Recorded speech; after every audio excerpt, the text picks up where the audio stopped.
Welcome, everyone, to this episode of Unavoidable, Adventures in Aging, where Sue and Shan, two Midwest, well-past middle-aged sisters, discuss the good, the bad, and the ugly of aging.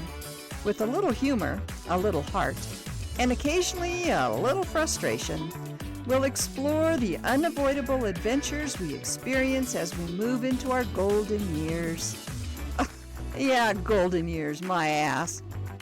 Just a note to our listeners, this podcast reflects the opinions and experiences of Sue and Shan. The main purpose of this podcast is intended to entertain.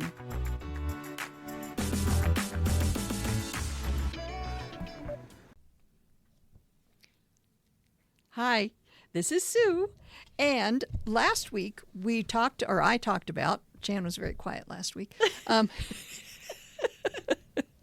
last week I talked about how these next two episodes, this week and next week, will be our favorites from the season.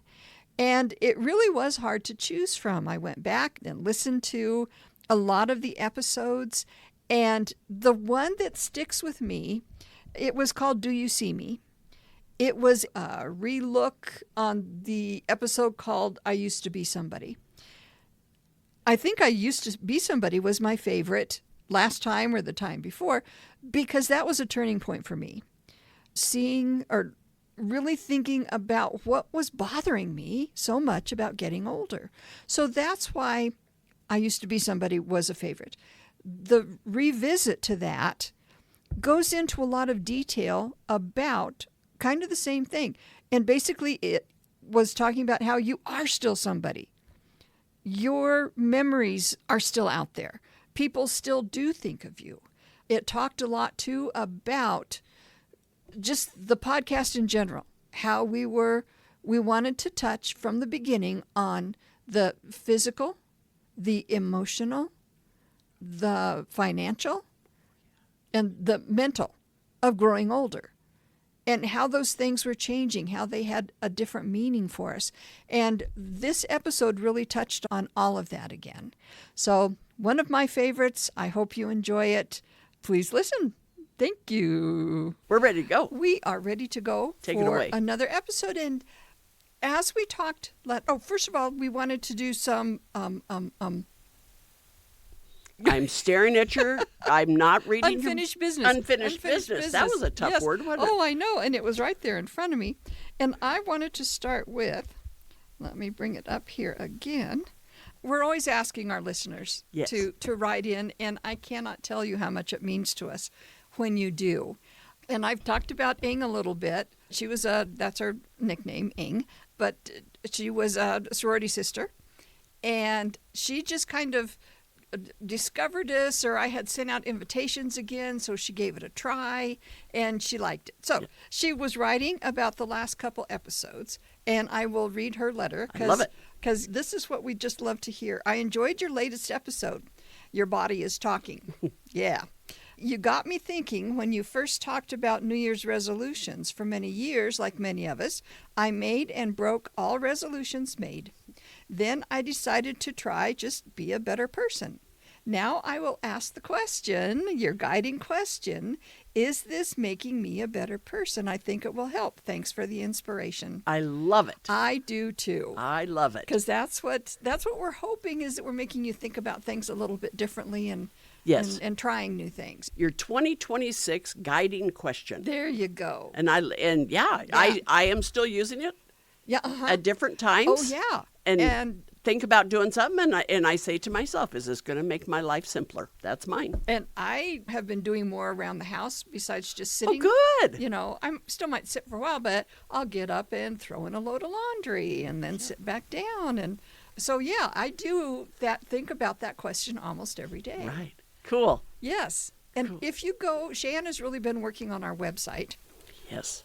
Unavoidable.life. Unavoidable.life. And there are some recaps of the last couple episodes we've done with links to both that TED Talk and the Word. Yes, Choosing your intentional word. That was through the Washington Post. Yes, yeah. And so then even with our last week's when we talked about your body is talking, are you listening? We've thrown a few links on there as far as how to tell a stroke, symptoms of a heart attack. Yes. So not that people can't easily find that by themselves, but if you're on our site, then just go to page 3 and you can click on those and there you are. So we do challenge everybody to get their 2026 guiding question. Guiding question in Word. Well, also as we talked last week, we're going back to some of our earlier episodes that meant a lot to us and revisiting them, putting fresh eyes on them and talking about them again. Yes. And the episode that we're revisiting today, and I still think this was my absolute favorite one. And it's called I Used to Be Somebody. Right. And so talk about where that title actually came from. Do you remember? I do. Okay, I so do. tell that story because I think it's a worthwhile story. And I think we don't do this anymore, and now we can say it's because they canceled the class. They don't have it. But we were in a water aerobics Loved class, it. and we loved it. We really did. The instructor was a good classmate friend of Shelley's, our younger sister. And she was talking one day about how when she stands outside in her yard and the cars go by and honk, she said, I know it's for somebody else. She said, when I was younger, I knew it was for me because I used to be somebody. Yes. And people knew me and would honk when they saw me. And now I know it's not for me anymore. Right. And so that's where it originally came from. That's where we got the title. When she said, I used to be somebody, it just sunk into our hearts almost that, hey, we get it. We get it. Anytime that I would tell people about our podcast and what the premise was and so forth, I've got to say that almost every time that's the one thing that people will mention to me. I feel like I'm becoming invisible. Visible, yeah. That whole episode was about that, whether it was professionally or socially or even empty nest. Empty nest, yep. Kids are gone and... Because with the instructor from water aerobics, I remember she said, it was me. So they'd go past my house. We're in a small town, so everybody knows where everyone lives, and you ride around town and you honk. So anyway, they'd go past her house and they'd honk. She knew it was for her. And then even as she had kids and the kids got older and she heard those honks, at least she knew it was for her kids, and she knew her kids as friends and that kind of thing. And then, of course, the empty nest came along. Yeah. And there wasn't anybody honking in front of her house anymore. And she said, I used to be somebody, including even being a parent of younger kids who are around town. And you get to know everybody through their parents then as well. Yeah, and with both of us being in education, we knew the kids and we knew their parents and we knew all the parents who were on the committees and people knew you. Yeah. And to get into a group of educators now and try to give my opinion about something, and they're not rude or anything. There's something about the way they look at you. It's like, yes, aren't you sweet, dear? And they pat you on the hand. That's right. Yeah. At the same time, though, their world is so different. It is. From the world that we taught in. It is, and probably for every profession, it changes enough. And that's kind of an interesting thing. One of the things I was reading about is thinking that when you retire, you're going to retire, but you're going to continue in that capacity, such as teaching would be one, where, then I'll go in and I'll substitute. I never substituted. I did. Oh, no. Thank goodness I didn't have to do it because I couldn't do it. Or you'd go in and maybe tutor. But it's so different that they don't even want to connect you up with anybody within their school because they look at you and they think, yeah, you're old. We don't need you anymore. Yeah. You don't understand or whatever it is. But we feel like we can't even try to continue helping in the profession we knew. And we're just out. And one place I really noticed it was math. They're teaching math so differently. Mm-hmm. And I would start working a problem on the board, and there was always that one kid. That's not the way we do it. I thought, kid, I taught it this way for 35 years. Don't tell me that's not the way we do it. It's the best way to do it. It's the only way to do it. Yeah. But in fact, Tim just was talking about last night. He'd gone to the brewery and there was a group of people, and it's usually retirees. There were a few younger ones, though, and I had to laugh because Tim came home and goes, I have no idea who they are. And I said, that one graduated with one of our kids. That one graduated with another. Oh, they did? Yeah, they did. But I know that from teaching. But anyway, he said they were talking, the group of retirees, and one of them retired earlier than he planned because the business got sold. And it was just easier to not have to change with the new management and that kind of thing. So he retired. I'm thinking another one just around here with those that work for the railroad, they retire early because it's set up that way, even though they're still quite young. So I was another one of them. But they started talking about, and it was interesting because it was all men, and we know that we have a great women listenership. So we hear more from women than from men, but it was interesting to hear all of these men. And one of them said, I feel like my world has gotten so small. Yes. Right? I know it. And so as Tim is relaying his conversations on, and I'm kind of nodding my head because it is, you were out here, if you can see my arms, and they're huge, and now your world is about 5 blocks around where my house is. Yeah, exactly. About 12 people. That's true, because even with us being in a smaller community and in education, a lot of your trainings and meetings and things were in other places that were 60 miles away, right. Or Lincoln or Cheyenne, or so it wasn't just in Alliance. It was a much bigger world. It was a bigger world. Yeah. Valid. It is, right? Valid comment, yes. Yes. And Tim, just a couple days ago, he had a friend/customer that had called him, and the gentleman was asking about somebody who was selling out, a farmer, was selling out. And so he was asking Tim who it would be, and Tim realized he has no idea because he's lost that connection with so many of the farmers and the ranchers that he's not in the loop of who's selling out, who's retiring, so to speak, and selling all their products. So Tim was like, I can't even help you because I don't even know. And it's all tied to, and Shelley had sent us a really good article, I won't read the whole thing, from the Wall Street Journal, right? Mm-hmm. Yes. And it was talking about all the same things. One of the things that gets associated too with this feeling of becoming invisible is depression. Oh gosh, yeah. And it's a real thing with older people as you're retiring, as this and that, and you're realizing you have a whole different identity than you did before. It can cause some depression until you can really think through it. And I've got to say that one episode helped me a lot. And yeah, it did. And I can remember when we did the original, I Used to Be Somebody, and I think it was like the 3rd episode maybe. April, we've got our old list here. April 12th of 24. 24, yeah. 3rd episode. And if you go back and you listen to it, you will find that there's, I think, 2 different times I had to turn off the microphones, or I stopped it or whatever, because one of us was in tears. And we needed to get ourselves composed. At the same time, I remember you saying it was that episode that maybe helped to really pull you out of that doldrums of, I used to be somebody and now I'm not. Yeah. And then you started to realize there were other things. Because I think, too, with retirement, with older age, now we have to make our fun and our activities and our friendships, we have to work at it to keep it and to have it there. Before, when you're working, you had to go to work and you were going to run into all these people that worked there, and you may gain some friendships or you may gain an activity that you're going to do.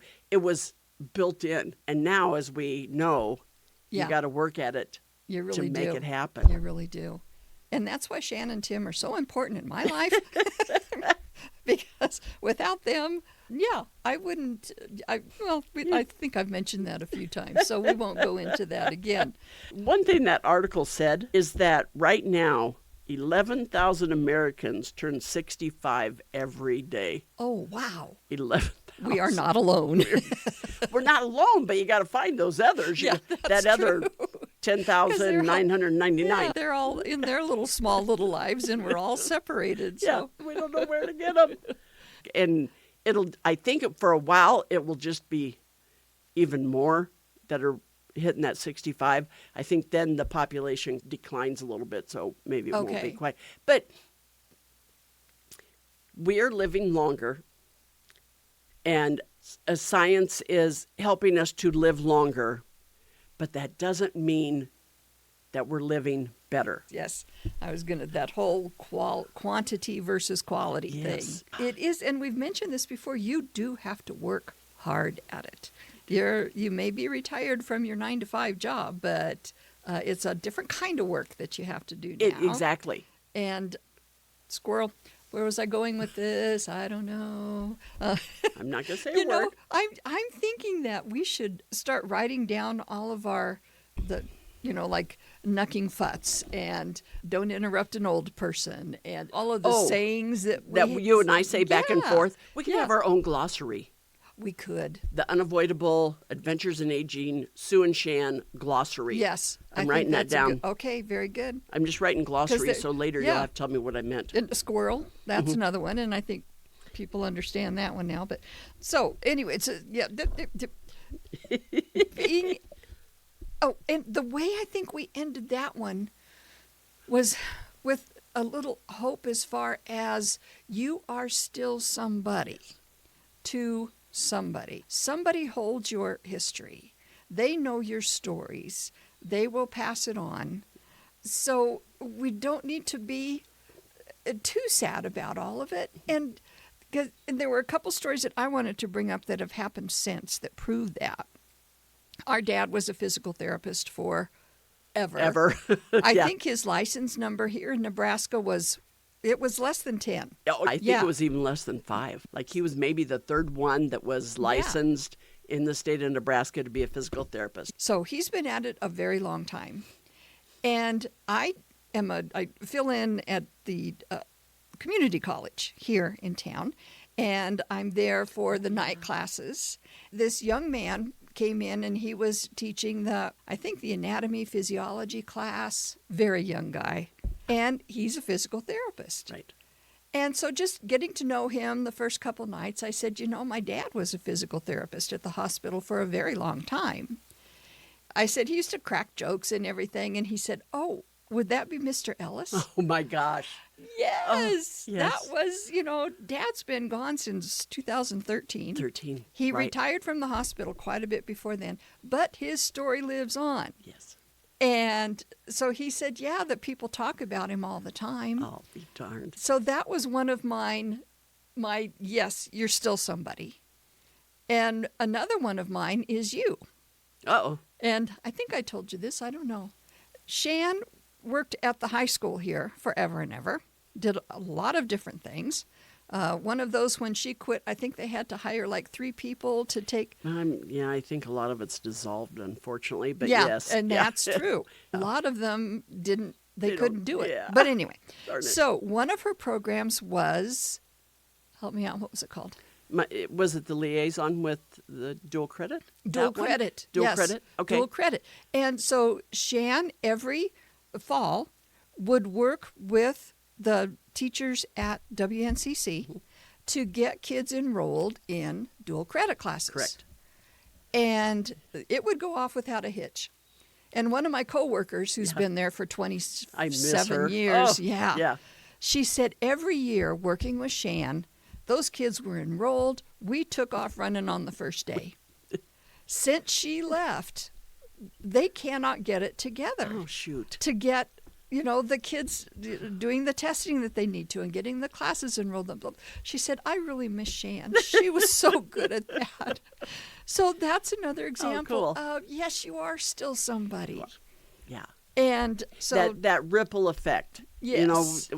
Isn't there a saying something about a person never truly dies until the ripples have completely gone away? And when you think, just like Dad, already being gone for 13 years and retired for much longer than yes. that, there's still those ripple Yeah. effects that they still know him. And as long as they keep talking about him and what he did at the hospital, those ripples will continue. Yeah. Very true. So I don't know what happened to my ripples. You don't think you're here they still are ripple- on my stomach. Oh, you still No, have ripples? You just... I do. Well, and you and I both talk about being in education. You always know that it is a young person that you had as a student because they'll call you Miss or Mrs. or They Ms. do. They do. And then you go, oh, student, always. It's always so fun for that to happen. And I think I've talked about this before too, that it's always so encouraging that former students who will come and talk to you and meet you, and they also go into education. Yes. And they would say, you're one of the big reasons I wanted to. Oh, my heart. You know, a shout out to Dick Rishling and to Dave Rishling, who were band instructors here. Dick passed away just this last year. And how many of those young kids that went into education and music education Yes. that had Dick and Dave, it's phenomenal. What the numbers are huge, just huge. You know, the other day we were watching, hopefully I can get all this right. Again, ripples. Coach Cook retired a year ago, volleyball coach for Nebraska. Oh, yeah. And when you look at head coaches right now, there's 5 or 6 in Division I schools, so your larger universities, that are volleyball coaches. They were players or coaches under Cook. Yeah. And there's there's a football coach, Saban. I'm sure it's him. The number of coaches, head coaches now that were under him or played for him, it's phenomenal. So again, there's that ripple. Now Saban, of course, he's making commercials for Verbo, I think. So I guess he's still somebody. But anyway, if he ever thinks he isn't somebody, he just needs to look at college football right now golly. and start counting the head coaches. Yeah. Because he had them. And that's amazing. That's, wow. And is there anything more important than leaving that kind of that a legacy? legacy. Oh, I know it. And I think even in families, you have those great grandmas and great aunts that you still talk about in your family. True. So true. That for whatever reason, I always think of Aunt Eva and great grandma Adkins, Yes. Dad's. Yeah. I think it was His Dad's grandmother and aunt, because they were sisters. great aunt. Yes, Great aunt, you're yeah. right. So Yes. they were sisters. Yes. Yeah. So I So still true. remember them, and we still talk about them from Yeah, time to that's time. true. So, yeah, your memories are still here. The things that you do are important. You are somebody. You will always be somebody. And But you may have to work at you have to work at being. And another one on this article, again, we're going to send you the link in case you want to do. So the Wall Street Journal one is a book written by Jennifer Brenny Wallace. The name of the book is Mattering, which sounds kind of weird. Yes. Yes. So That's you a term, matter. yeah. Yeah. So it's Mattering. And Mattering, the secrets to life of deep connection and purpose. But it's talking about exactly what you and I are talking about, that all of a sudden you're not in the workforce. You don't have kids at home that are active in sports and school and all that kind of stuff. And you can't find your purpose. And it's important to go out and find your purpose. And you do have to work at it. Yep. We'd love to say that you don't have to, but I got news for you folks. If you want to be happy and matter, you're probably going to have to work on it just to get it done. They talked about, in that article, they talked about a gentleman who had moved to take care of his mother. He was retired, but he went down to a local restaurant. Oh, I remember the Yeah, story. story. Yes, Yeah, and he got to know everybody there and all about their lives. And just asking about them, and then he would get involved. How are you doing? How is your mother? How's your brother? How's your son doing?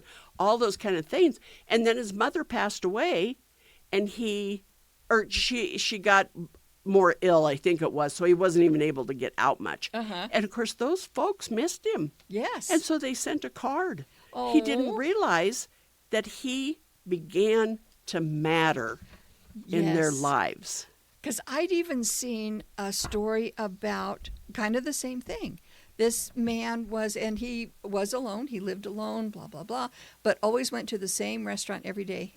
He doesn't show up. It was either 1 or maybe 2 days. And they go to his place. He had fallen and couldn't, it sounds like that commercial. Fallen and I can't get up.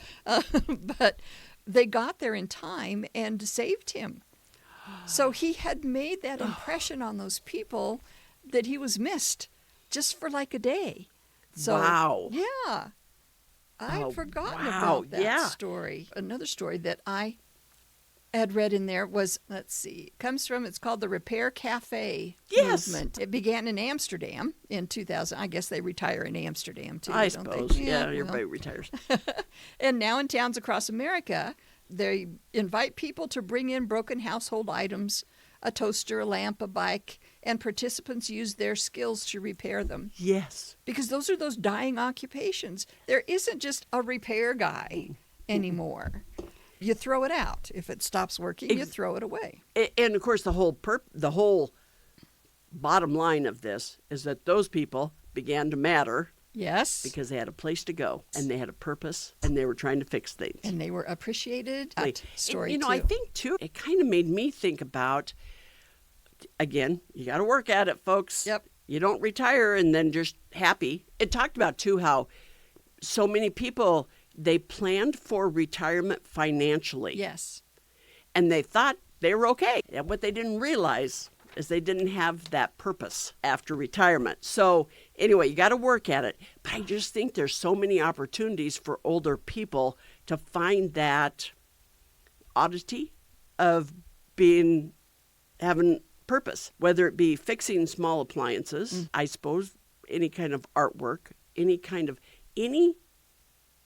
that you can help others with is going to give you purpose. Yeah. And that's how important. I think for you and I think the reason that I used to be somebody, and even now as we talk about, do you see me, I have so much more strength in what we're doing. You and I gained a purpose in this podcast. Definitely. And we hope to bring joy and laughter to others through our podcast. And it gave us, I matter. I matter. I know. And that's why when you write into us and let us know, it fuels that. So yeah, we feel it. Oh, you had just said something. Shan and I both sit here now with a pencil and a piece of paper, and when a thought comes to mind, we try to write it down right away because it will be gone if you don't blurt it out there right away. Yes, exactly. So I did write down a couple things. In the beginning, when we were planning this whole podcast, we thought there are definitely 4 areas that we can focus on. And one was definitely financial, because that seems to be what everybody thinks about. Yeah. Will I have enough money to live? You might, but are you going to enjoy the life that you're living if you don't have these other things also? That's absolutely it. So the other ones were physical. And, we talk about that quite a bit as far as staying as healthy as you can. Social and emotional. Yep. And those are all things that they take on a different meaning, a different feeling when you get to be a certain age. So you really have to focus on those and figure out, how am I going to get my needs met in those areas? Again, I don't know how many times I can say this in one 30-minute podcast. You've got to work at it. Yes. So you're going to have to find, it's kind of funny, Sue, financially, physical, socially, and emotionally, right now where I am in life, I would say if I were to rank those. Yes. I'd put financial as the 4th one in line. Yeah, I think me too. Because if you have friends, if you have good acquaintance, you don't even have to be best friends with somebody, but if you have that person that you're going to fix the toaster with, it's okay. That's as important as anything else you're going to do, because it's finding that purpose. And I would definitely put emotional first. I would too. And then I would put social, physical and then financial. I agree. And yet I think it's completely opposite when people first start planning for retirement. Absolutely it is. And I think, too, that when we talk about all of them, more than financial, when you go physical, social, emotional, those tie in together so much that if you're finding your group of people that hang with, that social part, the emotional part just comes naturally. It does. And because you have them, you're getting out and about and moving a little bit more, and the physical comes. Yeah. But the financial, it's important. I'm not saying Yeah, it isn't. It is. But those three, it's all about making sure those happen for you. Oh, yeah. And lacking any of those leads into emotional. Yeah. And we've got, I don't know what episode that was, but we talked about emotions. Oh, gosh, yeah. And getting older, it is a special kind of depression that you feel. So if you can avoid that by taking care of these other needs, then so much the better. We talked about, I think just last week when we talked about depression and how hard on the body depression is. Depression isn't just about feeling gray. It affects every part of your body. You can't sleep. You either eat not enough or way too much. Your body hurts. And your body hurts. You pull away from people who love you. Yeah. So that's a big one, you know. Yeah. Don't be afraid to go on antidepressants if you need to. If you need to. Yes. That's exactly right. Doesn't mean everybody has to, but if you need to. That's right. And some people, have different ways of controlling their depression with different exercise, being physical. Oh my gosh, it's all. In that, it talked about SAID. Did you see that? I did. S, feel significant. That's that being seen. Yes. Being essential. A is appreciated. It's a value for your contributions. God, you can just see, as we go through these. Okay, I is for invested in, that you're supported and cared for. D is for depended on.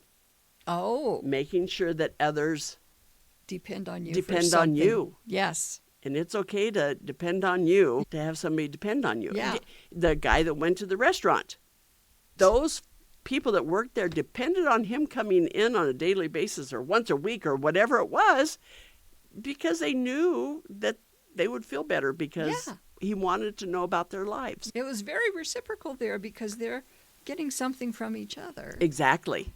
And, thinking just of very recent things, I talked about getting on the board for the Carnegie Arts Center, and you were the one who introduced me to that whole group. Yeah, true. I started out just being a volunteer at the front desk, making sure that everybody signed in when they came in. Yes. And so really nobody knew me. I was just a body at the desk. But then as time went on, and I would help you volunteer for fundraisers or this or that, so more and more I got known, and I felt like I had more to give. Yes. And then they invited me to join the board. So, and that was, I'm not artistic. I am in my head. And you're very artistic in your head. Oh, the things that I have designed and developed. But yeah, I wasn't like an art student or anything like that. But I've gained such an interest in it that I want to be better at artistic things. Yes. Dear Corinne, who is our director, it wasn't very long ago, she said to me, man, I kind of miss all those old people. She really did say old people. Because we're very calm. Yes. And we just methodically go through the steps that are needed to accomplish, to go from A to Z. And I think she appreciates that fact of, she knows, and a lot of times an older person says they're going to do this, and she knows they're going to get it done. And they'll do it. And they'll come to her if they need some help. Right. She doesn't have to worry. She knows. So she's missing her old people. So that's why they asked me to join the board. They said, oh, God, look how old she is. Yeah. How old are you? Oh, yeah, come join us. You work. Let's do it. You'll be very good at what we do here. Oh, I don't, what all you have. You're wondering what I haven't touched on? Yeah, but I wanted to say, too, that speaking of the Art Center, one of the other things that kind of prompted us to redo this one at this time we have a really good nursing home here that I very well might be in someday. But they have an activities director and just the whole thing. They help their residents so much stay connected with something. Yes. Oh, And gosh, they do. Yeah. art is one of those things. Corinne she goes out, I don't know how many times a month, and takes some kind of art project for them to do. Yep. And what is on exhibit right now at the Carnegie?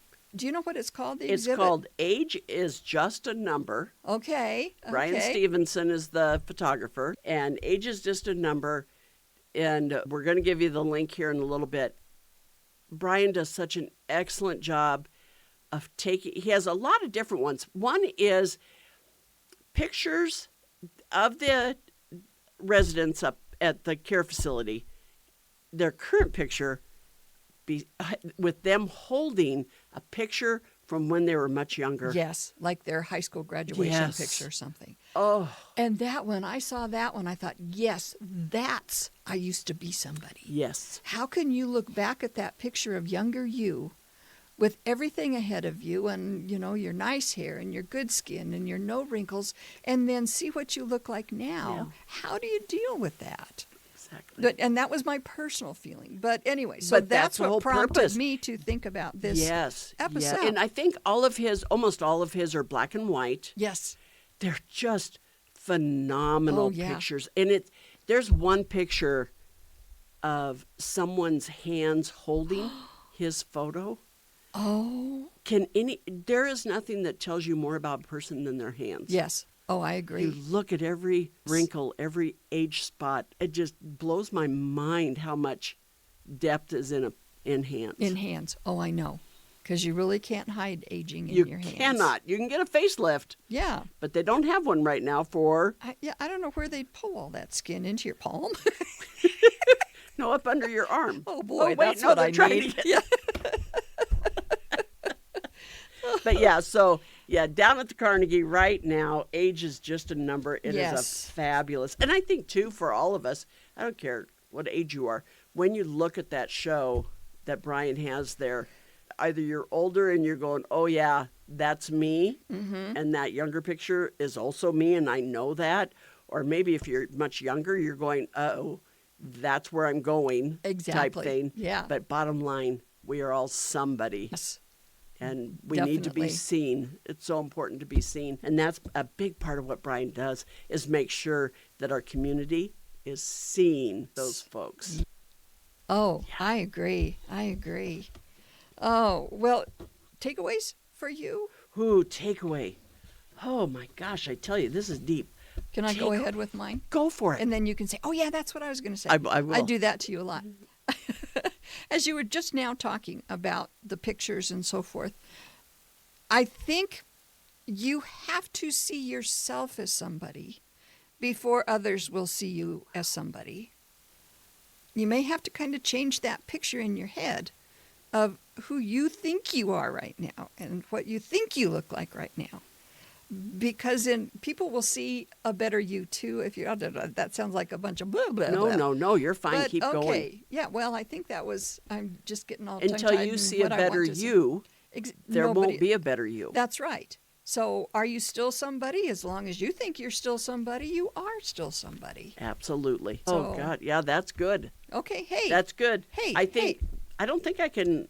I can't one up you on that one. Oh, okay. Do you see me? Bottom line. Do you see me? Mattering. I want to matter. Yeah.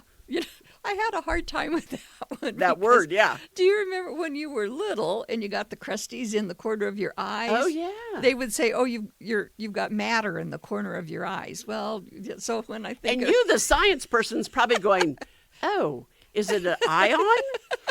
No, it's just crud. That's a scientific term, too. Crud is? Crud, yeah. Crud. Okay. You bet it is. Ask Leslie. She'll know. Yeah. Oh, gosh. Okay. That was it. Oh, now I have to tell my... Oh, here we go. Again, you would think that I would remember all this. So we are working on the website. It's better. At least it has kind of some purpose. So please stop in and visit our website. And it's unavoidable.life.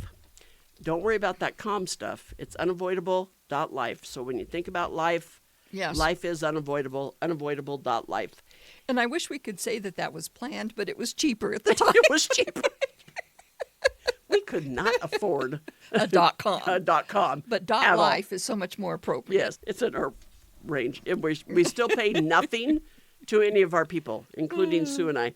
And to listen to us, of course, you can go to unavoidable.life and you'll be able to Yes. click on Listen To. It will go to our current episode, and you can go to all of our episodes, which is really nice. And we upload to Podbean. So you can always go to Podbean. Any of the podcast apps that you enjoy, Apple Podcast, Podcast Addict, Spotify, YouTube, any of those, just click on them and type in Unavoidable Adventures in Aging, and you will find us. We're pretty readily available on Facebook now. Thank you, Shelley. Thank you, Shelley. And don't forget to like, subscribe, follow, share, all those kind of things, because that keeps us rolling when you do that. If you want to get a hold of us, either through our website, through a podcast app, or you can email us at unavoidableaging@gmail.com. Yes. Whew. Very good. And we were messaging back and forth, you and I and Shelley today. Yeah. And I didn't know if you'd caught this. Oh dear, what did I type? Well, no. It was when I thought it was really clever, and neither one of you mentioned it. dear. So I'm gonna go. So Shelley had sent us this letter. Yes. This article. Yes. And we were talking about how current you and I are with the topic. And I said, actually, we're a couple of gucking geniuses. Oh, that's good. I thought so too. Add that to our Are you- glossary, the Sue and Shan glossary. You're a gucking Genius. genius. Ooh, that's a hard one to say. I know, I've gotten used to without the other saying- one that I we know, say, but no, we'll keep with the one that we get. okay, good. Oh, please enjoy your life. Laugh at yourself as we do here all the time. All the time. Embrace the power of aging, and remember, you're not knucking fuss. You're just aging. Yeah. Goodbye, everybody. Okay. All right then.